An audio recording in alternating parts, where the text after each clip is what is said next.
Yo, what is going on YouTube? It's your boy Mosballin, Mr. Breakout in the building. Most Breakout Ballin. So new eras, 1980s is now in Breakout. I know I'm a little late, I was sick and all this other stuff, so I'm gonna go through two boards today with you guys to see if these are better or if they're good, if this is the one that you should go through. So obviously right off the bat, I know that this is the best portal in the game right now. You gotta take the 1980s, don't take anything else, just trust me on that. We'll talk about how to get these portals, what I seen from it the two times. Obviously it's luck based, but they say that there's 3 players on here, right? 2 Dunktober players, which we literally do not care about, and 1 hidden gems. Should have been more hidden gems. Hidden gems would have made more sense, or wild gems, that would have been ideal. So it sucks that they did something like this. It definitely does. I don't know why they do it like this, but it just, I guess it is what it is. I'm really disappointed in 2K because they made them wild gems at one point, and like you would have been able to use them for the exchange, which would have been ideal. But the fact that they made that not a thing anymore and now it's just hidden gems, Dunktober, like that sucks. Imagine this Cedric Maxwell was a wild gem. With the odds of how bad it is to get these cards, that would have been so amazing. It would have been so great. Imagine having an opportunity, no matter how small it is, just the possibility of getting a card that would make exchanges cheaper. That would have been so cool, so awesome. And I hate that 2K just never thinks like that and never tries to help us out in the long run. So we'll obviously talk about how you get the 1980s portal, but you guys can see here I have 2 1980s era games to start my board. I literally always keep restarting my runs till I find 2 at least, and they gotta be triple threat or clutch. I don't even like full lineup games. Now the goal is simple. You want to find 3 1980s on your board. You need to find 3 of them before you start playing them. You want to play them in a row. That's the easiest method. There is another method to get them that we'll talk about and discuss as well. I love these little mini games. They help you unlock the rest of your board a lot faster, and it allows you to see other things. Plus, just go through it so much quicker. So right here, you guys see, I actually got 2 1980s up top. So now I have 4 1980s games on this board. And if I play 3 of them in a row, any 3, which is nice because there's a full lineup game, I'm going to play the triple throw, I'm going to play the clutch. In theory, it doesn't matter which way you go. I like unlocking the rest of my board, so that way you can work your way to different areas. So playing this clutch would make a lot of sense because it would unlock more games. Plus, you might find another 1980s that pops up that allows you to go right, that allows you to go left. The more you unlock on the board, the better, because you don't know where the portal is going to appear. You want the 1980s portal to appear somewhere on your screen to know which one. You don't know which corner it's going to be. So you got to figure out to try to get to all of them as fast as you possibly can. Now, the absolute worst thing about these 1980s, and it's something that I don't know why 2K just won't fix, is the fact that every game you got to play on this terrible quality and you have to like turn off your error filter manually. I just realized my camera was turned off. I apologize for that, but literally how easy is this? Like just turning it off. Like why can't this be a saved setting that's always there? So after playing 3 in a row, I saw a little white warp thing that just says unavailable, unactive, whatever, warp on the end, like that you don't know what it is. Once you see where that is, you got to play the game closest to it and it will unlock the warp. Since I knew that I played 3 in a row, I knew that this was my warp that I was looking for. So this was it, 1980s. If you play 3 triple threat games in a row, you'll get a triple threat warp. If you play 3 clutch time games in a row, you'll get a clutch time warp. Both those warps give you the exact same prizes that you get in the first. What that means is, you see how there's an 87 plus on my top left. You see that there's a top right also has an 87 gems of the game, whatever. You see that badge, whatever. Anything will be in the exact same spot if you go through those other portals. So you want to go into a 1980s portal. That is the best portal currently. I know in the past I made a video about current being the best. I made a video about 2010. They keep changing the portals. They keep making new ones. So right now the only portal you can find is this yellowish, orangish 1980s warp that you got to play either 3 games in a row, or you got to make sure they do not score. So if you play triple threat, clutch, full lineup, whatever, don't make them score, and it will unlock after 1 game. So it's up to you whichever way you want to do it. Difficulty does not matter by any means, like at all. It doesn't matter if you're playing on rookie, semi, all-star, Hall of Fame. All the rewards are similar. It's just all luck based. So just play the game in whatever capacity you want. Just know the harder you play, the 80s are better when they get harder for sure. They're definitely a tougher opponent to beat and do whatever you want to do. Now, another thing we should note is you're able to get 2 prizes before entering your warp. So make sure you take advantage of that, whatever it is. I took literally this, hoping that I can find some shoes that maybe go for 2 to 5K so I can make some money off of those. I also took the gold badge, and that seemed like a great choice, especially that I see Immovable Enforcer, Paint Patroller, both really good badges that can go for a lot of money. Now we start speeding this up. This was our last game of the board. I unlocked all my corners. That's usually where the best stuff is. It can be other places, but that was pretty much it.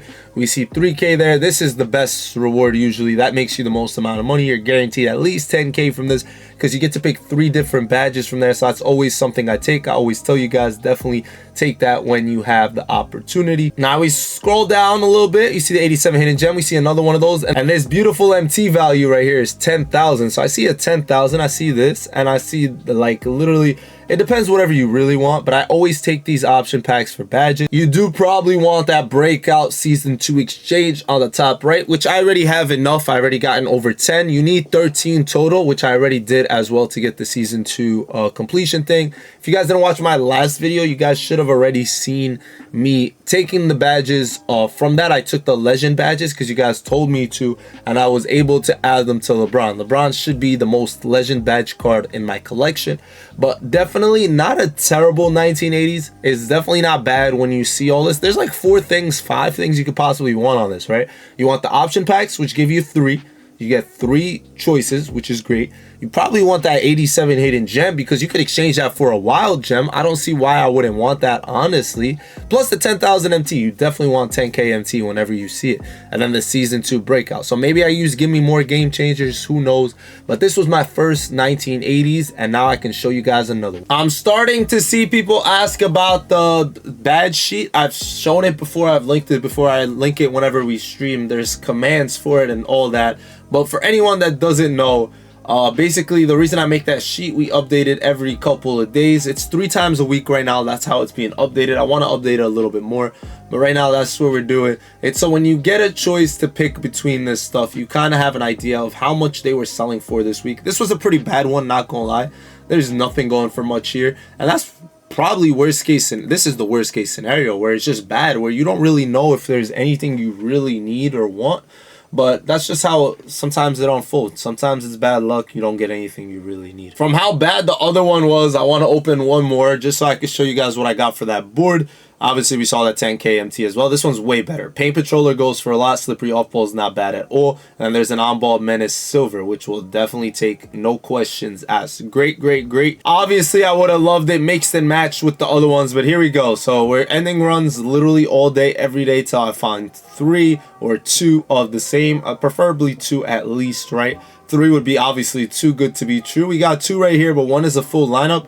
I try to avoid those now just because it really doesn't take much longer to keep ending run. It really doesn't take much longer. It doesn't affect you in any way. It doesn't hurt you in anything, any aspects of the word, the problems, and you just keep looking. You'll find. There's no rush.